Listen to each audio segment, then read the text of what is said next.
بسم اللہ الرحمن الرحیم۔ السلام علیکم ناظرین۔ گلی اتنی تنگ تھی کہ دو لوگ اکٹھے نہیں گزر سکتے تھے۔ شام کا اندھیرا پھیلنے کی وجہ سے تاریکی کچھ زیادہ ہی محسوس ہو رہی تھی۔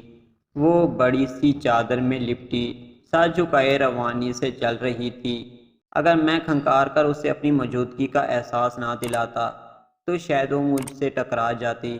میری آواز سن کر ٹھٹکتی اور سہم کر دیوار سے لگ کر کھڑی ہو گئی۔ خوف اور دہشت سے اس کا وجود کانپنے لگا۔ اس کی بے بسی دیکھ کر میں اندر تک لرزا گیا۔ ایک بند دروازے کی سیڑھی پر کھڑے ہو کر میں نے اسے ہاتھ کے اشارے سے نکل جانے کو کہا۔ بے یقینی سے اس نے میری طرف دیکھا۔ میں مسکرا کر تھوڑا پیچھے ہٹ گیا۔ سکون اور اطمینان کی لہر اس کے چہرے پر پھیل گئی۔